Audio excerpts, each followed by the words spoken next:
Olá, eu me chamo João Vitor Moraes e hoje vamos estar dando continuidade à série falsamente chamada Ciência. Na semana passada tivemos a oportunidade de realizar uma breve introdução acerca do tema e hoje vamos dar continuidade então com o primeiro tópico, que é evolução. O que significa a palavra evolução para a ciência moderna? Existe algum tipo de comparação, conexão entre o que a ciência moderna descreve como evolução e o que a Bíblia descreve acerca dos seres vivos e suas descendências? Ou há contradições, conflitos? No vídeo de hoje vamos descobrir. Portanto, a definição de evolução dada foi a mudança de características, atributos biológicos herdáveis em populações. Isso é algo muito importante para entendermos. A evolução, portanto, ela não é medida individualmente. Nós não estamos falando de eu, de uma pessoa, de uma figura. Aquela figura evoluiu. É muito comum no nosso vocabulário popular nós usarmos a palavra evolução num contexto de melhoria e também num contexto do indivíduo. Eu era ruim no futebol, aí eu comecei a treinar e eu evoluí minhas habilidades. Eu não gostava de desenhar, mas depois que eu comecei a me esforçar, aí eu fui evoluindo, fui me desenvolvendo. Mas é muito importante entendermos que esse não é o mesmo significado que a ciência moderna traz para a palavra evolução. Isso, inclusive, leva a muitas gafes, muitos erros de diversas pessoas que estão tanto apoiando quanto criticando a ciência. Há muitos termos, até mesmo como teoria, que têm um significado no nosso vocabulário popular, mas talvez tenham um significado totalmente diferente no meio científico moderno. Então, duas coisas muito importantes logo de início. Primeiro, evolução não está falando de indivíduos, está falando de populações, e não somente isso. Evolução não é sinônimo de desenvolvimento, de melhora. É mais próximo de mudança, que pode ser entendido tanto como mais vantajosa ou desvantajosa. Mas evolução não é sinônimo de melhora. E também não é sinônimo de piora, ok? Então, novamente, a mudança de características, atributos biológicos, herdáveis em populações, grupos de organismos, ao longo de gerações ou mudanças das frequências gênicas de uma geração para a outra.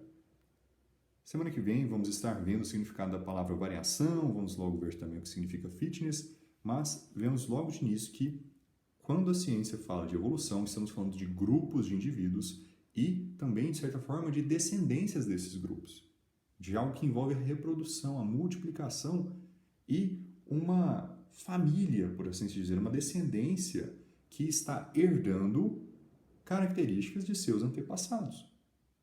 Isso é observável? E outra, é importante essa pergunta?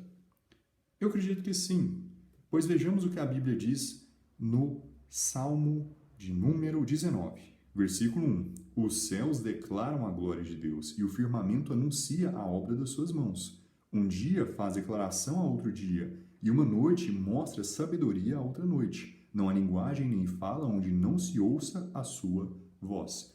Então, esse salmo, assim como Romanos capítulo 1, nos mostram que a criação de Deus dá um testemunho de que Deus é real, de que as coisas visíveis, elas manifestam a divindade de Deus.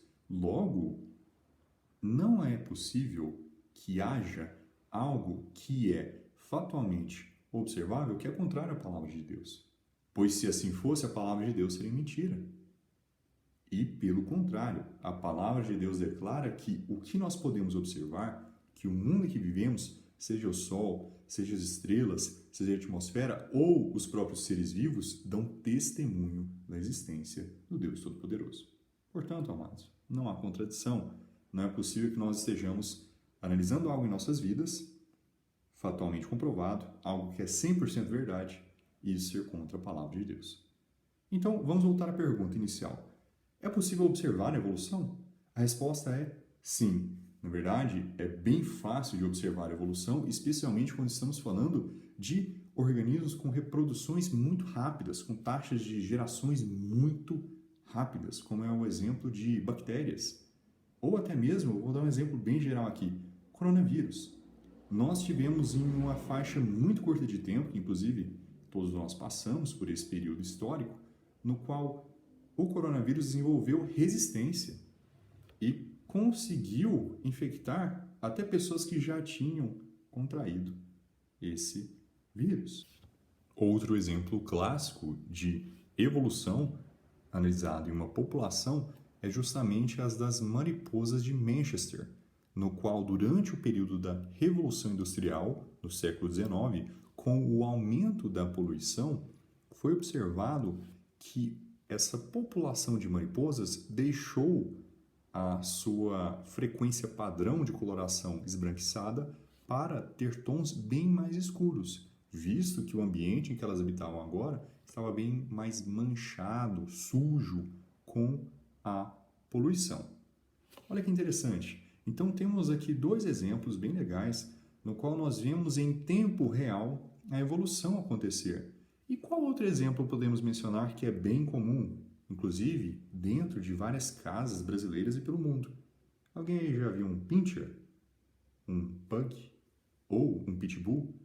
Todos esses são nomes de cachorros que não existiam anteriormente, não são espécies encontradas na natureza, mas o próprio homem, através de uma seleção artificial, fazendo cruzamentos de um cachorro com outro para obter, assim, genes ou traços ou formatos desejados, mudou toda uma população, fazendo com que surjam novas espécies. Isso está diante dos nossos olhos, não há como negar isso.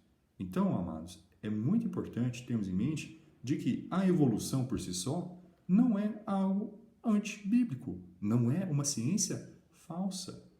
Os problemas surgem de fato quando começamos a entrar em detalhes de micro e macro evolução. Mas isso é algo para um próximo vídeo.